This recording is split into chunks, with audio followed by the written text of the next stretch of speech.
Hello' students. 13 ডিচেম্বৰত হ'বলগীয়া নবোদয় বাছনি পৰীক্ষাত তোমালোকে OMR কেনেকৈ ফিল আপ কৰিবা এই ভিডিঅ'ৰ জৰিয়তে আমি শিকিম। প্ৰথমতে চোৱা, তোমালোকৰ OMRটো এনেকুৱা হ'ব পাৰে, এনেকুৱা এখন আহিব পাৰে। প্ৰথম তোমালোকৰ কাম হ'ল যে ইয়াতে ৰোল নম্বৰটো লিখিব দিব। প্ৰথমতে তোমালোকে ৰোল নম্বৰটো ইয়াতে ধুনীয়াকৈ লিখিবা। তেনেকৈ মই এটা এক্সাম্পল দি ৰোল নম্বৰ এটা ধৰি দিছোঁ, চবৰে বেলেগ বেলেগ হ'ব। তোমালোকে এডমিট কাৰ্ডখনত তোমালোকৰ ৰোল নম্বৰটো ভালকৈ চাই ল'বা। ৰোল নম্বৰটো 7টা হেৰিত আছে, 7টা অংক থকা যিটো ৰোল নম্বৰ বুলি লিখা আছে সেইটো তোমালোকৰ ৰোল নম্বৰ হ'ব। ধৰা হ'ল মই এটা 110 এনেকৈ দিছোঁ এটা, তাৰপিছত 9501 ধৰা হ'ল তোমালোকৰ ৰোল নম্বৰটো এনেকুৱা হয়। ঠিকে আছে। তাৰপিছত ৰোল নম্বৰটো লিখাৰ পিছত ইয়াতে লিখা আছে name of the candidate in capital letter.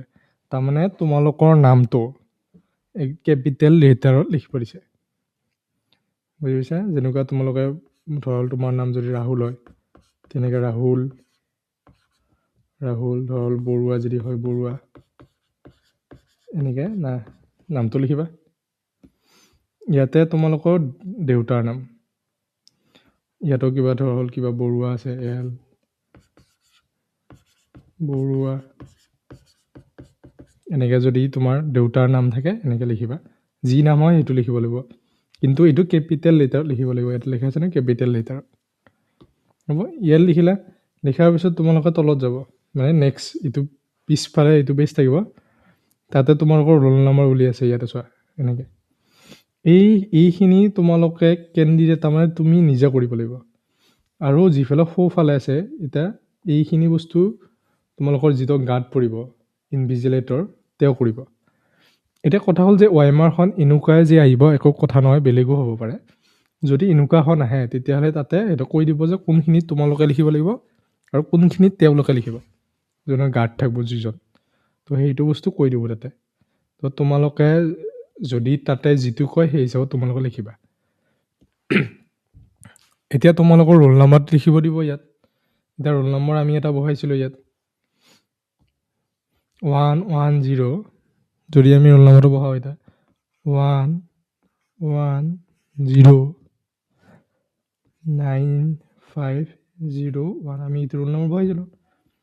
এতিয়া ইয়াৰে তলে তলে যিটো আছে তোমালোকৰ 0 1 2 3 এনেকৈ লিখা আছে, তো ইয়াৰে 1ৰ তলে তলে 1 2 দি তোমালোকে এনেকৈ গোল কৰিবা। প্ৰথমতে ছাইডৰটো কৰা, ছাইডৰটো কৰি পেলাই তোমালোকে এনেকৈ গোল কৰিবা ধুনীয়াকৈ, এনেকৈ ধুনীয়াকৈ গোল এটা কৰিবা। তাৰপিছত আকৌ নেক্সট 1 2টো এনেকৈ কৰিবা। এনেকৈ প্ৰথমতে ছাইডৰখিনি কৰিব লাগে দেই, ছাইডৰখিনি এনেকৈ কৰিবা। ছাইডৰখিনি কৰা হ'ল, তাৰপিছত এনেকুৱা তোমাৰ ভিতৰখিনি। এতিয়া তোমালোকে চোৱা, ইয়াত আমাৰ ৰোল নম্বৰটো পূৰা তোমাৰ ফিল আপ হৈ গ'ল। এতিয়া 1ৰ তলত 1 লিখিছোঁ, আকৌ ইয়াতো 1 লিখিছোঁ, তাৰপিছত 0টো 0 লিখিছোঁ, 9টোত 9টো 9 লিখিছোঁ, 5টোত 5, 0টোত 0ত গোল কৰিছোঁ, আৰু 1টোত 1 গোল কৰিছোঁ আমি। তো এনেকৈ তোমালোকে কৰিবা ধুনীয়াকৈ, যাতে বাহিৰতো নাযায় আৰু ভিতৰতো যাতে বগা ৰৈ নাথাকে, তেনেকৈ ধুনীয়াকৈ গোল কৰিবা। তাৰপিছত তোমালোকৰ এনেকৈ আহিব বুকলেট নম্বৰ বুলি আহিব পাৰে। এতিয়া বুকলেট নম্বৰ কি? এই বস্তুটো আমাৰ তোমালোকৰ কুৱেশ্যন পেপাৰখনত থাকিব। ধৰা হ'ল আমাৰ বুকলেট নম্বৰ এটা আমি যদি ধৰি যাওঁ, ধৰা হ'ল তাতে কুৱেশ্যন পেপাৰখনত তোমালোকৰ বুকলেট নম্বৰটো দিয়া আছে 1 0 1 3 4 5 6 এনেকৈ ধৰা হ'ল দিয়া আছে। তো ইয়াতে কি কৰিবা? তো তুমি ইয়াতে 1টো গোলটো কৰিবা সেনেকৈ। আকৌ বুকলেট নম্বৰ তোমালোকৰ প্ৰথমতে দিয়া থাকিব, আৰম্ভণিতে একদম কুৱেশ্যন পেপাৰখনৰ ওপৰতে দিয়া থাকিব। তো এতিয়া তোমালোকে যদি বুজি নোপোৱা সেইটো কি হয়, তেতিয়াহ'লে তোমালোকে গাড়ীত সুধি ল'বা এইটো। তাৰপিছত এনেকৈ 0, তাৰপিছত এনেকৈ 1, তো এনেকৈ কৰি গ'লে হ'ল তোমালোকে। তো এনেকৈ আমি ৰোল নম্বৰ আৰু বুকলেট নম্বৰ, ৰোল নম্বৰ আৰু এইটো বুকলেট নম্বৰ এনেকৈ আমি বহাই পেলাই আমি এইখিনি কৰিলোঁ। আমি ইয়াতো 1ৰ তলত 1, 0ৰ তলত 0 দিছোঁ, 1ত দিছোঁ, এনেকৈ দিছোঁ। তাৰপিছত তোমালোকে ইনভিজিলেটৰ যিখিনি কৰিব সেইখিনি ইয়াতে তেওঁলোকে কৰিব, তোমালোকে একো কৰিব নালাগে। হয়তো এইখিনি নাথাকিবও পাৰে, OMRখন যদি বেলেগ হয়, নতুন OMR দিয়ে তেতিয়াহ'লে নাথাকিব পাৰে। কিছুমান OMRত মানে এইখিনি বস্তু নাই। তো তোমালোকৰ যিখিনি দিয়া আছে তোমালোকে কৰিব লগাখিনি সুধি ল'বা। তো সেই হিচাপত কৰিলে হ'ল। তাৰপিছত তোমালোকে ইয়াতে কুৱেশ্যন নম্বৰ 1 আছে, এইটো কুৱেশ্যন 1। তো ইয়াতে তোমালোকৰ যদি এই অপশ্যন হয় তেতিয়াহ'লে ইয়াত ধুনীয়াকৈ এনেকৈ গ'ল কৰিবা, গ'ল কৰিলে হ'ল। ধুনীয়াকৈ গ'লবিলাক কৰিলে হ'ল। দুইটো যদি তোমাৰ চিটো এনচাৰ হয় তেনেকৈ হ'লে কি কৰিবা, চিটো ধুনীয়াকৈ এনেকৈ গ'ল কৰি প্ৰথমতে ছাইডতো কৰি ল'বা, ছাইডতো কৰিলে মাজৰটো পূৰা ধুনীয়াকৈ এনেকৈ গ'ল কৰি দিবা। বুজিছা? এনেকৈ তোমালোকে গোটেইখিনি কৰিলে হ'ল। তাৰপিছত লাষ্টত তোমালোকৰ কি আছে,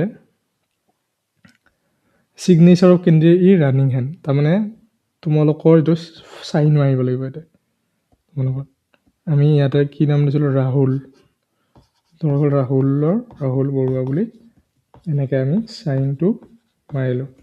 তাৰপিছত ইয়াতে ছিগনেচাৰ অফ ইনভিজিলেটৰ, তাৰমানে তেওঁ তোমালোকৰ তাত যোন গাৰ্ড পৰিব তেওঁ ইয়াতে এটা চাইন মাৰিব। তোমালোকে এইটো কৰিব নালাগে, ইয়াতে চাইন মাৰিব ইয়াতে এটা। তাৰপিছত ইনভিজিলেটৰ পুট চেণ্টাৰ ষ্টামেণ্ট বুৰু, ইয়াতো তোমালোকে কৰিব নালাগে, তেওঁলোকে কিবা ষ্টাম্প মাৰিব এনেকৈ, সেইটো তোমালোকে কৰিব নালাগে। জাষ্ট তোমালোকে এটা চাইন কৰিব লাগিব।